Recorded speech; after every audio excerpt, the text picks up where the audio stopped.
science, extraordinary research, the perfect circumstance for AI to take off in the cloud and the CSPs. But that's not where AI is limited to. AI will go everywhere.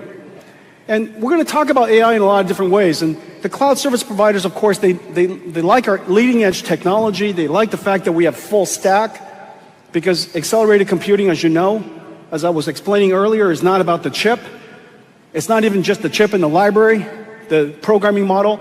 It's the chip, the programming model, and a whole bunch of software that goes on top of it. That entire stack is incredibly complex. Each one of those layers, each one of those libraries is essentially like SQL. SQL, as you know, is called in-storage computing. It was the big revolution of computation by IBM. SQL is one library, just imagine. I just showed you a whole bunch of them. And in the case of AI, there's a whole bunch more. So the stack is complicated. They also love the fact that CSPs love that NVIDIA CUDA developers are CSP customers, because in the final analysis, they're building infrastructure for the world to use.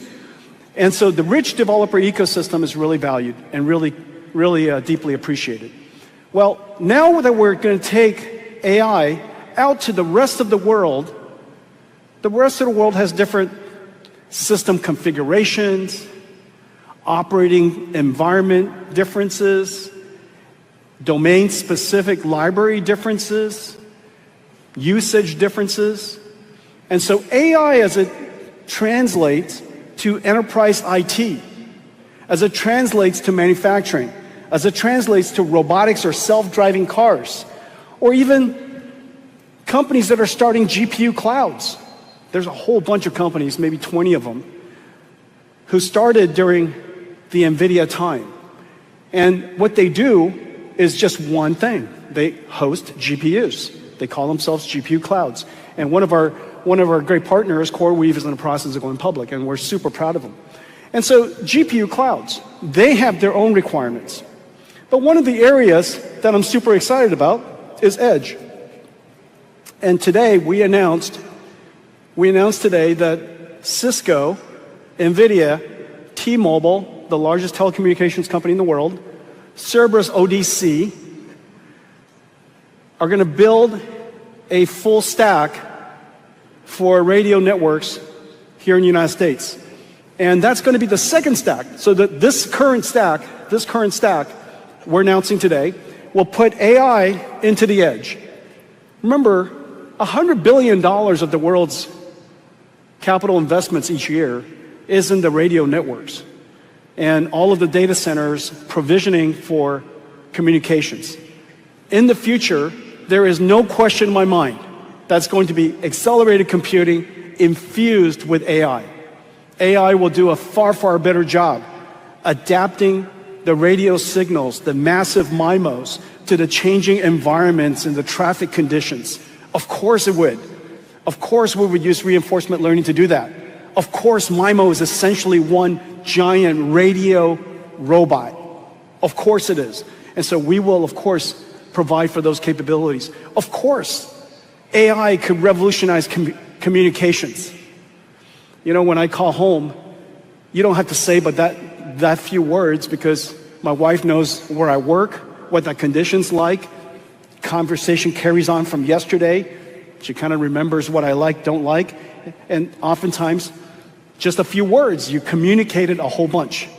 The reason for that is because of context and human prior knowledge. Well, combining those capabilities could revolutionize communications. Look what it's doing for video processing. Look what I just described earlier in 3D graphics. And so, of course, we're going to do the same for edge. So I'm super excited about the announcement that we made today. T-Mobile, Cisco, NVIDIA, Cerberus ODC are going to build a full stack.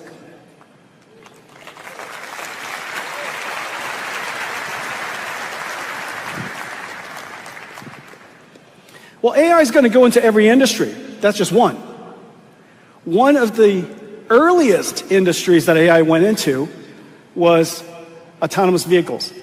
The moment I saw AlexNet, and we've been working on computer vision for a long time, the moment I saw AlexNet was such an inspiring moment, such an exciting moment, it caused us to decide to go all in on building self-driving cars. So we've been working on self-driving cars now for over a decade. We build technology that almost every single self-driving car company uses. It could be either in the data center. For example, Tesla uses lots of NVIDIA GPUs in the data center. It could be in the data center or the car. Waymo and Wave uses NVIDIA computers in data centers as well as the car. It could be just in the car. It's very rare, but sometimes it's just in the car. Or they use all of our software in addition. We work with the car industry however the car industry would like us to work with them. We build all three computers, the training computer, the simulation computer, and the robotics computer, the self-driving car computer, all the software stack that sits on top of it, models and algorithms, just as we do with all of the other industries that I've demonstrated. And so today, I'm super excited to announce that GM has selected NVIDIA to partner with them to build their future self-driving car fleet.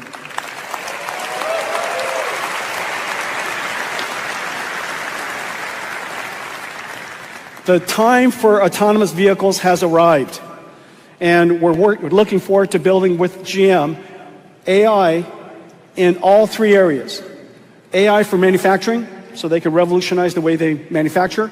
AI for enterprise, so they can revolutionize the way they work, design cars and simulate cars, and then also AI for in the car. So AI infrastructure for GM, partnering with GM and building with GM their AI. So I'm super excited about that. One of the areas that I'm deeply proud of, and it rarely gets any attention, is safety, automotive safety. It's called HALOS. In our company, it's called HALOS. Safety requires technology from silicon to systems, the system software, the algorithms, the methodologies, everything from diversity to ensuring diversity, monitoring and transparency, explainability. All of these different philosophies have to be deeply ingrained into every single part of how you develop the system and the software. We're the first company in the world, I believe, to have every line of code safety assessed. 7 million lines of code safety assessed. Our chip, our system software, and our algorithms are safety assessed by third parties that crawl through every line of code to ensure that it is designed to ensure diversity, transparency, and explainability. We also have filed over 1,000 patents, and during this GTC, and I really encourage you to do so, is to go spend time in the HALOS workshop so that you could see all of the different things that comes together to ensure that cars of the future are going to be safe as well as autonomous. And so this is something I'm very proud of. It rarely gets any attention. And so I thought I would spend the extra time this time to talk about that. Okay, NVIDIA HALOS.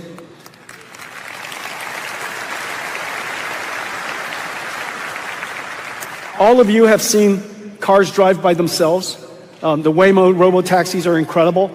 But we made a video to share with you some of the technology we use to solve the problems of data and training and diversity so that we could use the magic of AI to go create AI. Let's take a look.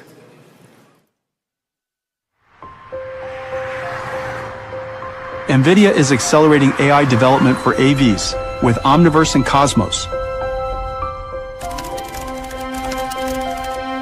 Cosmos prediction and reasoning capabilities support AI-first AV systems that are end-to-end trainable with new methods of development. Model distillation, closed-loop training, and synthetic data generation. First, model distillation. Adapted as a policy model, Cosmos's driving knowledge transfers from a slower, intelligent teacher to a smaller, faster student inferenced in the car. The teacher's policy model demonstrates the optimal trajectory, followed by the student model learning through iterations, until it performs at nearly the same level as the teacher. The distillation process bootstraps a policy model, but complex scenarios require further tuning. Closed-loop training enables fine-tuning of policy models. Log data is turned into 3D scenes for driving closed-loop in physics-based simulation using Omniverse neural reconstruction. Variations of these scenes are created to test a model's trajectory generation capabilities. Cosmos Behavior Evaluator can then score the generated driving behavior to measure model performance. Newly generated scenarios and their evaluation create a large dataset for closed-loop training, helping AVs navigate complex scenarios more robustly. Last, 3D synthetic data generation enhances AVs' adaptability to diverse environments. From log data, Omniverse builds detailed 4D driving environments by fusing maps and images, and generates a digital twin of the real world, including segmentation, to guide Cosmos by classifying each pixel. Cosmos then scales the training data by generating accurate and diverse scenarios, closing the sim-to-real gap. Omniverse and Cosmos enable AVs to learn, adapt, and drive intelligently, advancing safer mobility.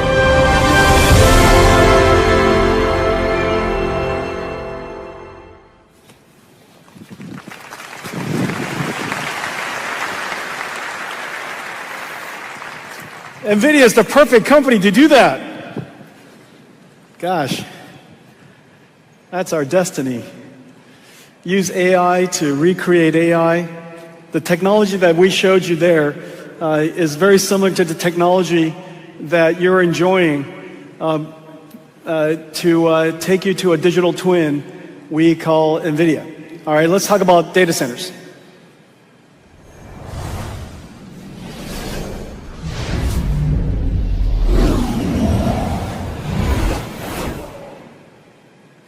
That's not bad, huh?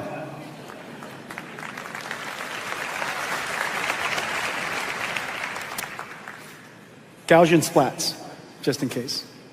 Gaussian splats. Well, let's talk about data centers. Blackwell is in full production, and this is what it looks like. It's an incredible, you know, for people, for us, this is a sight of beauty. Would you agree? This is... How is this not beautiful? How is this not beautiful? Well, this is a big deal because we made a fundamental transition in computer architecture. I just want you to know that, in fact, I've shown you a version of this about 3 years ago. It was called Grace Hopper, and the system was called Ranger. The Ranger system is about maybe about half of the width of the screen. And it was the world's first NVLink 32.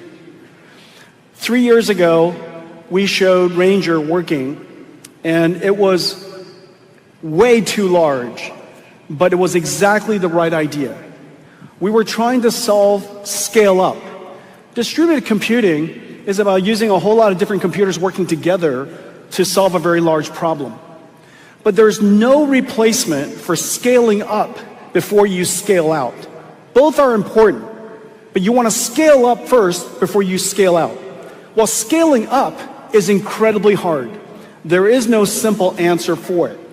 You're not going to scale it up, you're not going to scale it out like Hadoop. Take a whole bunch of commodity computers, hook it up into a large network, and do in-storage computing using Hadoop. Hadoop was a revolutionary idea, as we know. It enabled hyperscale data centers to solve problems of gigantic sizes and using off-the-shelf computers. However, the problem we're trying to solve is so complex that scaling in that way would have simply cost way too much power, way too much energy. It would have never, deep learning would have never happened. And so the thing that we had to do was scale up first. Well, this is the way we scaled up. I'm not going to lift this. This is 70 pounds. This is the last generation system architecture is called HGX. This revolutionized computing as we know it. This revolutionized artificial intelligence. This is 8 GPUs. Each one of them is kind of like this. Okay, this is 2 GPUs, 2 Blackwell GPUs in one Blackwell package. 2 Blackwell GPUs in one Blackwell package. And there are 8 of these underneath this. Okay? And this connects into what we call NVLink 8. This then connects to a CPU shelf like that. So there's dual CPUs, and that sits on top. And we connect it over PCI Express, and then many of these get connected with InfiniBand, which turns into and how scale-up worked. And so the first thing that we did was we said, listen, the NVLink switches are in this system embedded on the motherboard. We need to disaggregate the NVLink system and take it out. So this is the NVLink system. Okay, this is an NVLink switch. This is the highest performance switch the world's ever made. And this makes it possible for every GPU to talk to every GPU at exactly the same time at full bandwidth. Okay, so this is the NVLink switch. We disaggregated it, we took it out, and we put it in the center of the chassis. So there are 18 of these switches in 9 different racks, 9 different switch trays, we call them. And then the switches are disaggregated. The compute is now sitting in here. This is equivalent to these 2 things in compute. What's amazing is this is completely liquid cooled. And by liquid cooling it, we can compress all of these compute nodes into one rack. This is the big change of the entire industry. All of you in the audience, I know how many of you are here. I want to thank you for making this fundamental shift from integrated NVLink to disaggregated NVLink, from air-cooled to liquid-cooled, from 60,000 components per computer or so to 600,000 components per rack, 120 kilowatts, fully liquid cooled, and as a result, we have a 1 exaflops computer in one rack. Isn't it incredible?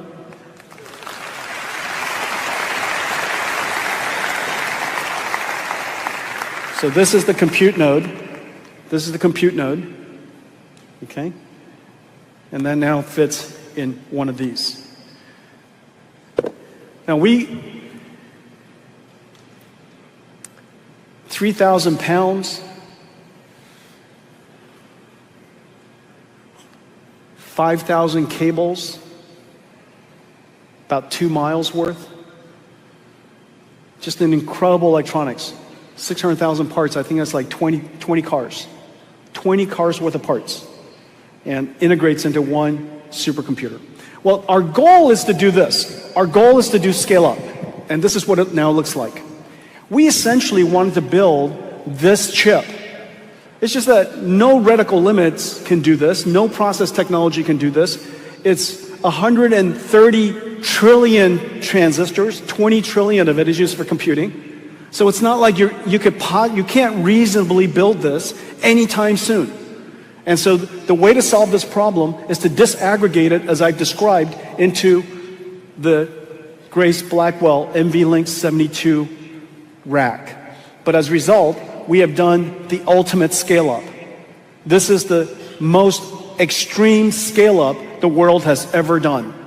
The amount of computation that's possible here, the memory bandwidth, 570 terabytes per second.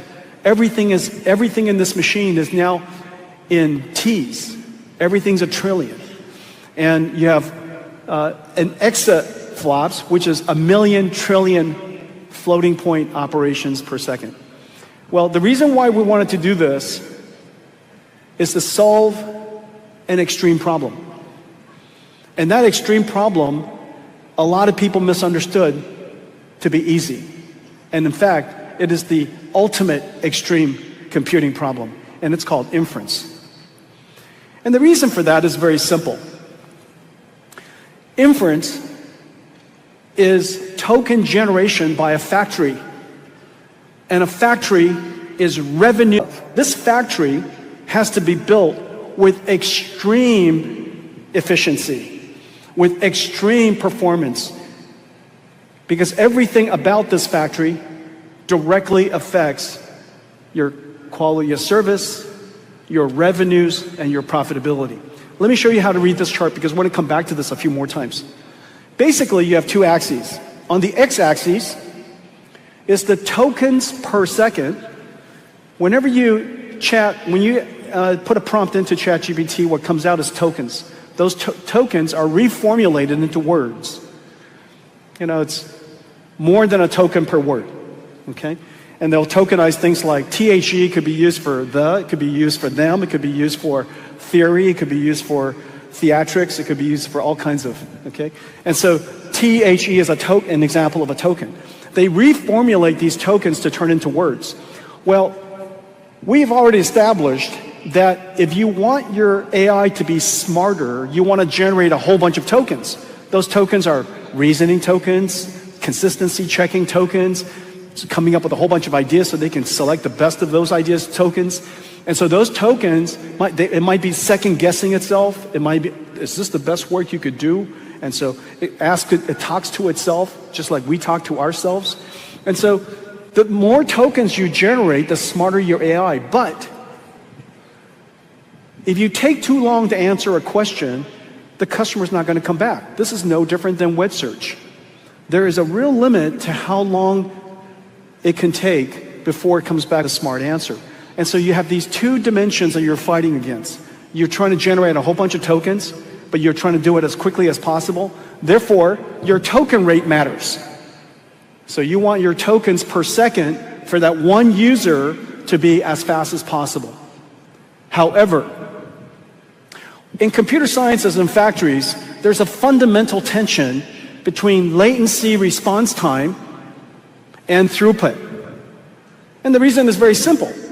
If you're in the large, high-volume business, you batch up, it's called batching, you batch up a lot of customer demand, and you manufacture a certain version of it for everybody to consume later. However, from the moment that they batched up and manufacture whatever they did, to the time that you consumed it, could take a long time. So no different for computer science, no different for AI factories that are generating tokens. And so you have these two fundamental tensions. On the one hand, you would like the customer's quality of service to be as good as possible, smart AIs that are super fast. On the other hand, you're trying to get your data center to produce tokens for as many people as possible so you can maximize your revenues. The perfect answer is to the upper right. Ideally, the shape of that curve is a square that you could generate very fast tokens per person up until the limits of the factory, but no factory can do that. And so it's probably some curve, and your goal is to maximize the area under the curve, okay, the product of X and Y, and the further you push out, more likely it means the better of a factory that you're building. Well, it turns out that in tokens per second for the whole factory and tokens per second response time, one of them requires enormous amount of computation, flops, and then the other dimension requires an enormous amount of bandwidth and flops. And so this is a very difficult problem to solve. The good answer is that you should have lots of flops and lots of bandwidth and lots of memory and lots of everything. That's the best answer to start, which is the reason why this is such a great computer. You start with the most flops you can, the most memory you can, the most bandwidth you can, of course the best architecture you can, the most energy efficiency you can, and you have to have a programming model that allows you to run software across all of this insanely hard so that you could do this. Now let's just take a look at this one demo to give you a tactile feeling of what I'm talking about. Please play it. Traditional LLMs capture foundational knowledge, while reasoning models help solve complex problems with thinking tokens. Here, a prompt asks to seat people around a wedding table while adhering to constraints like traditions, photogenic angles, and feuding family members. Traditional LLM answers quickly with under 500 tokens. It makes mistakes in seating